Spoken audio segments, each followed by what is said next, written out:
Hey everyone, welcome back to the channel. I'm out in the orchard today taking a look at this pear tree, which given its height, you may be thinking, well, which pear tree is this if we talked about it before? This is actually the tree that had Fireblight. It was just riddled with Fireblight. I took it down really far down to basically a stump and let it regrow itself. I did some grafting to it. I want to show you guys the progress that it's made in regrowing. I haven't done any pruning yet.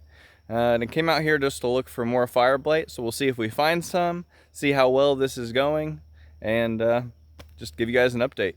So you can tell that after my hack job, it really regrew a lot around the base, and I plan to thin that up a little bit, try and draw it in a little, but it really just shot off, and I don't know, maybe it's 15 feet, maybe up toward 20 feet tall again already. This was around 40 feet tall when I took it down to this height. Not every one of these large branches in here that's regrowing was because of a graft.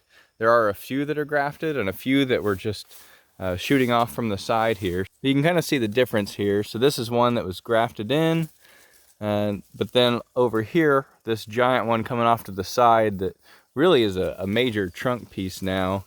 That one would have been an actual shoot just regrowing itself from the tree, from a bud that was there. We've got this one over here that's growing. That was from a graft. This one stayed pretty small, but it's from a graft as well. And some of that dark color there, that's actually just from the parafilm that was around it. It just hasn't come off yet. So this isn't Fireblight itself. This is just that parafilm that I never cleaned up. Over here we've got this one and this one here that would have been grafted in. You can see how they've healed in. It's actually pretty cool to get a close-up on that. Overall, just very pleased with how this tree has come out, but I have seen a little bit of Fireblight in here. That's what I'm going to come and cut out today.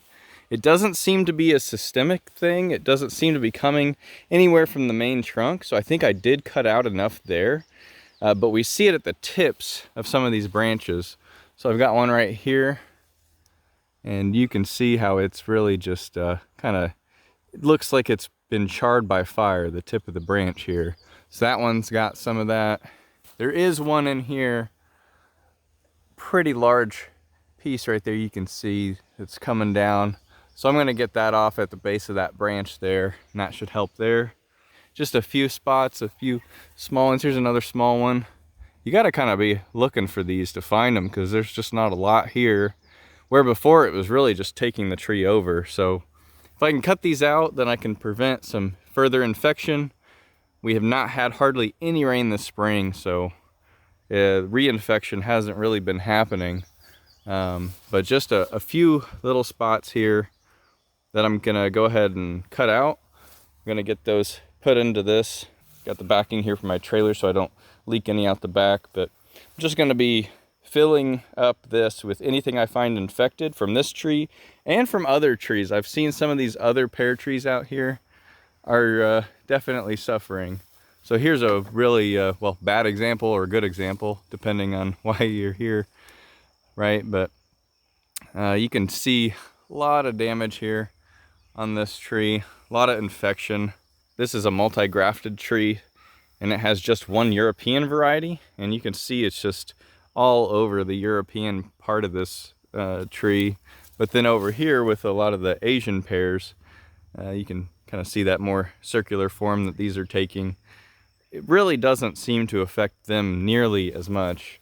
This other tree as well, this is another European pear. The whole thing is, this is the Stark Honey Sweet variety. And overall, it's not very bad, but there are still, you got a few branches here where you see some of this problem happening, and it's very apparent this time of year. Very good time to get out here and look. Fruit has started to set, and it can start impacting the fruit as well. It can definitely cause problems there. There's some in there in the middle. So it's really good, really important to get out here and deal with this, especially before more rain comes that might help spread it. And I might try and come out here with some sort of spray and clean up as well, but I'm gonna go ahead and just cut a bunch of this off, and I'll show you what I've got after I get all this cleaned up. So I got my first branch cut, and you can see how on the branch here, kind of the domain that this Fireblight has infected. So you can tell where you need to cut back to, and they recommend cutting back to at least 6 inches away from that. I just went ahead and took a big chunk of this off. I don't want to risk it.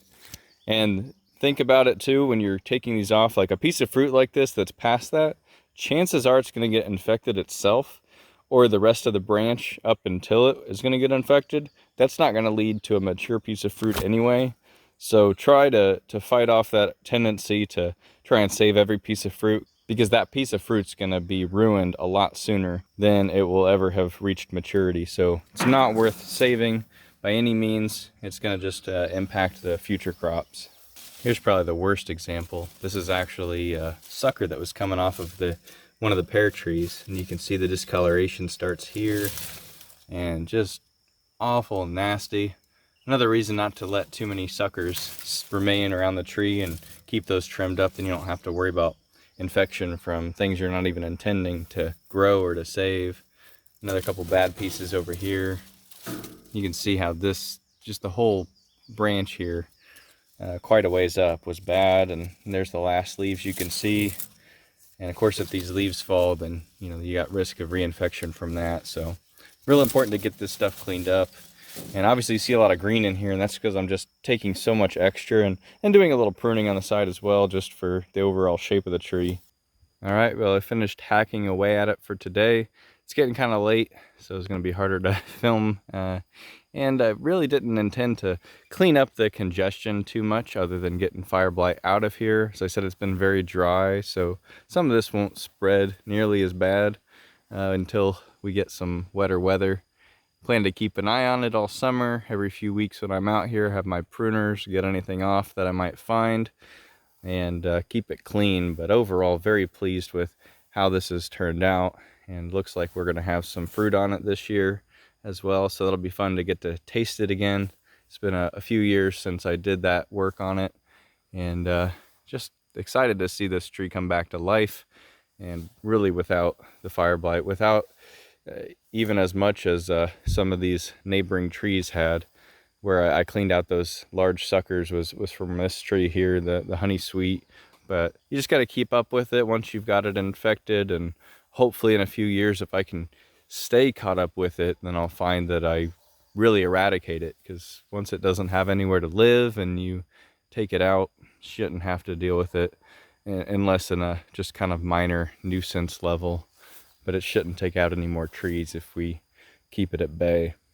Overall, very excited about how this tree has turned out. These kind of experiments, you never quite know if you're going to have success or not, just how well that's going to turn out.